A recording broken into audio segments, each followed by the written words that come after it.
আমার কাছে যতটুকু নিউজ আছে সেটা হচ্ছে ডক্টর শফিকুর রহমান সাহেব এখানে মসজিদে আছেন। এখানে আমরা শিবির এবং দাড়িপাল্লার লোকজনকেও দেখতে পাচ্ছি। তো সেক্ষেত্রে ডক্টর শফিকুর রহমান সাহেব এখানে মসজিদে নামাজ পড়তে গেছিল, উনি নাকি ভয়ে বেরোচ্ছে না, যে খবরটা আমি পেয়েছি। আর এখানে সামনে হচ্ছে দেখা যাচ্ছে যে এই যে কর্মজীবী নারীরা, আমার সাথে আপনারা আসেন, আমি আপনাদেরকে দেখাবো।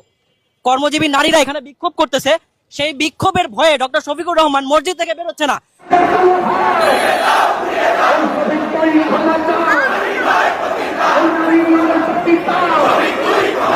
গতকাল জামায়াত ইসলামের আমির সাহেব আমার কর্মজীবী মা বোনদেরকে বলেছেন পতিতা। ঠিক কয়েকদিন আগে জামায়াত ইসলামের আরেকজন নেতা তিনি বলেছেন ঢাকা বিশ্ববিদ্যালয় আগে নাকি পতিতালয় ছিল। আমি জামায়াত ইসলামের আমির সাহেবকে একটি বিষয় স্মরণ করিয়ে দিতে চাই।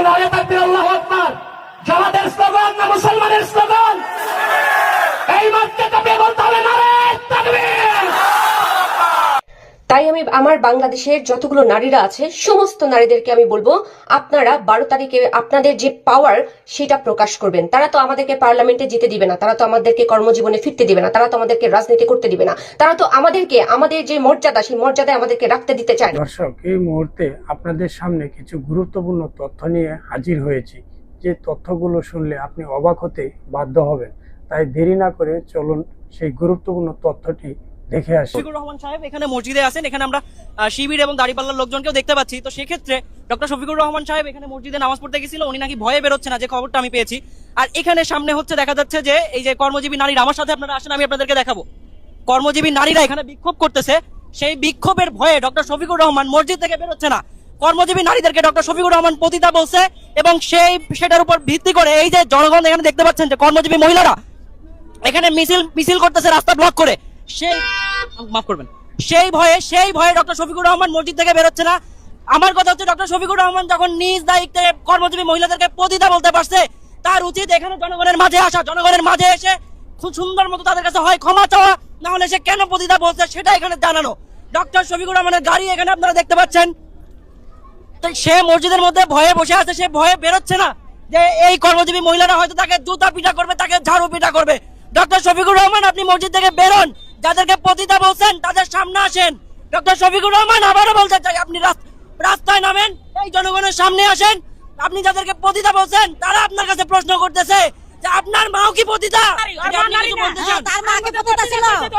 আপনি মহিলাদেরকে পতিতা বললেন, আপনি আসেন, তাদের সামনে দাঁড়ান।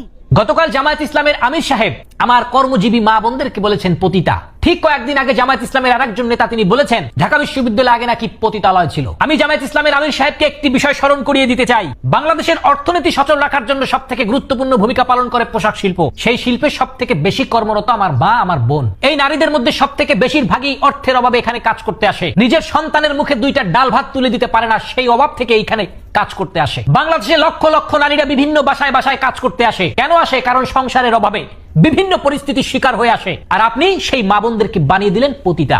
বাংলাদেশের বিভিন্ন জায়গায় ডাক্তারি পেশায় আমার দেশের নারীরা নিয়োজিত আছে। আপনার আমার মা বোনরাই তাদের সহযোগিতায় সন্তান প্রসব করে।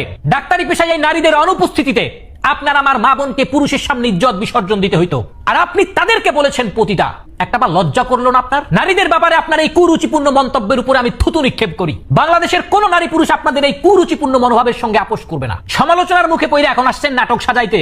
বলেন আপনার টুইটার অ্যাকাউন্ট হ্যাক হয়ে গেছিল। এদেশের তরুণ সমাজকে কি আপনার ভোদাই মনে হয়? কোন টুইটার অ্যাকাউন্ট হ্যাক হওয়ার পরে সেটি ফিরিয়ে নিয়ে আসার জন্য কমপক্ষে হলেও 48 ঘন্টা থেকে 2 সপ্তাহের মতো সময় লেগে যায়। এটা আমার কথা না, এক্সপার্টদের কথা, আমি এভিডেন্স সহকারে দিয়ে দিলাম। সেইখানে আপনারা 2 ঘন্টার মধ্যে সেই অ্যাকাউন্ট ফিরিয়ে নিয়ে আসলেন কেমনে? এই ধরনের বাজে নাটক করে লাভ হবে না, খুব ভয়ঙ্কর জায়গায় হাত দিয়েছেন। আপনি যখন আপনার প্রয়োজন অনুযায়ী বিভিন্ন বেগানা নারীদের সঙ্গে বসে বসে আড্ডা মারেন, বৈঠক করেন, ছবি তোলেন, তখন সেইটা ইসলামের বিরুদ্ধে যায় না। কিন্তু আমার দেশের মা বোন যখন অন্যের অভাবে, অর্থের অভাবে কাজ করতে যায়, সন্তানের মুখে 2টা খাবার তুলে দেওয়ার জন্য কাজ করতে যায়, তখন হয়ে যায় পতিতা। আমি বাংলাদেশের সকল মানুষকে একটা কথা বলে রাখি, একটু ভালো করে শুনে রাখেন। জামায়াত ইসলামী যদি বাংলাদেশে কখনো সুযোগ পায়, এদেশের নারীদেরকে তাদের প্রয়োজন অনুযায়ী ব্যবহার করবে। বাকি নারীদেরকে পর্দার দোহাই দিয়ে, ধর্মের দোহাই দিয়ে ঘরের মধ্যে আবদ্ধ করে নারীর অধিকারকে হরণ করবে। এই জামায়াত মুখে বলে ইসলাম, কিন্তু প্রকৃতপক্ষে ইসলামের রাজনীতি করে না, এরা করে উগ্রবাদের রাজনীতি। সুতরাং সময় থাকতে এই জামায়াতকে না বলুন, আমার মা বোনের ইজ্জতকে রক্ষা করুন। তাই আমি আমার বাংলাদেশের যতগুলো নারীরা আছে সমস্ত নারীদেরকে আমি বলবো, আপনারা 12 তারিখে আপনাদের যে পাওয়ার সেটা প্রকাশ করবেন। তারা তো আমাদেরকে পার্লামেন্টে যেতে দিবে না, তারা তো আমাদেরকে কর্মজীবনে ফিরতে দিবে না, তারা তো আমাদেরকে রাজনীতি করতে দিবে না, তারা তো আমাদেরকে আমাদের যে মর্যাদা সেই মর্যাদায় আমাদেরকে রাখতে দিতে চায় না। আমরা আমাদের পাওয়ার 12 তারিখে দেখিয়ে দিতে চাই। জামাত ইসলাম থেকে শুরু করে যারা হচ্ছে নারী বিদ্বেষী, নারীদেরকে নিয়ে নানান কিসিমের ভুলভাল কথা বলছে, আল্লাহর দোহাই দিয়ে কথা বলছে, ইসলামের নামে মিথ্যা প্রচার করে নারীকে দিনের পর দিন অপমান অপদস্থ করছে, যে সমস্ত পুরুষরা তাদের মাসলসের শক্তি দেখিয়ে আমাদেরকে কাবু করতে চাইছে, আমি নারীদেরকে বলবো সেই সমস্ত পুরুষের শক্তিকে আপনারা পায়ের নিচে দাবিয়ে দিবেন। 12 তারিখে দেখিয়ে দিবেন নারীর শক্তি কতটুকু, নারীরা চাইলে কি কি করতে পারে। তারেক রহমানের কথা যদি বলা হয় তাহলে তারেক রহমান তার স্ত্রীকে নিয়ে প্রচারণায় যাচ্ছে প্রত্যেকটা জায়গায়, কিন্তু জামাতের আমির তার স্ত্রী সহ তার প্রত্যেকটা মানুষ নারীদেরকে বলছে, একজন বলছে নারীদেরকে ট্রফি, আর একজন বলছে যে ভরা মজলিসে যে নারীরা হচ্ছে বেশ্যা, আর একজন বলছে যে নারীরা যে সমস্ত নারীরা কর্মজীবী নারীরা তাদেরকে বলছে প্রস্টিটিউট। এই সমস্ত লোকজনদেরকে আমরা 12 তারিখে দেখিয়ে দিব নারীরা আসলে কি, নারীদের অবদান কি, নারীরা কি কিভাবে নিজেদেরকে প্রতিষ্ঠিত করতে পারেন, নারীরা বাংলাদেশ সহ পুরো বিশ্বে নারীরা কি কিভাবে অবদান রেখেছে, এবং নারী মানে কি, নারী হচ্ছে বাহক, নারী মানে হচ্ছে শক্তি, নারী মানে হচ্ছে মা, নারীর নেতৃত্ব, নারীর সমস্ত কিছু, সমস্ত ইতিহাস, সমস্ত কিছুকে এভাবে অপমান অপদস্থ করার যে বিষয়টা চলে আসছে সেটা আমরা 12 তারিখে দেখিয়ে দিব।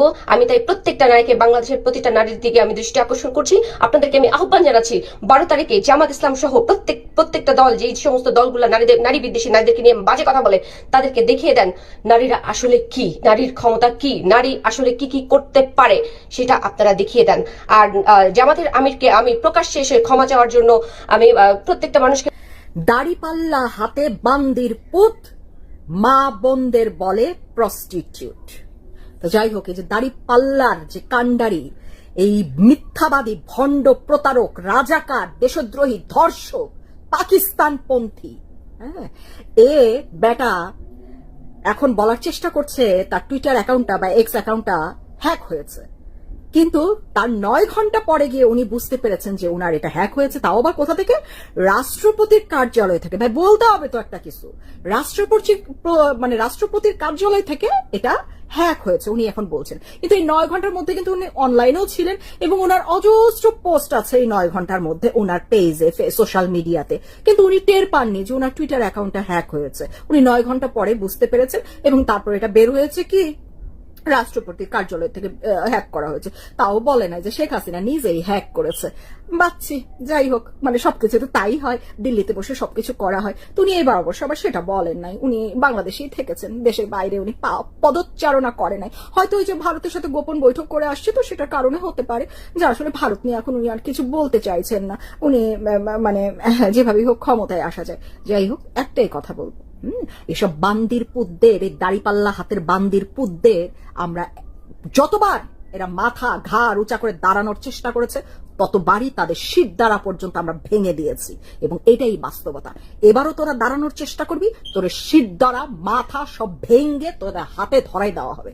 তোদের এসব ভণ্ড সবার আগে এরকম আরো গুরুত্বপূর্ণ তথ্য পেতে চ্যানেলটি সাবস্ক্রাইব করে রাখুন। ধন্যবাদ।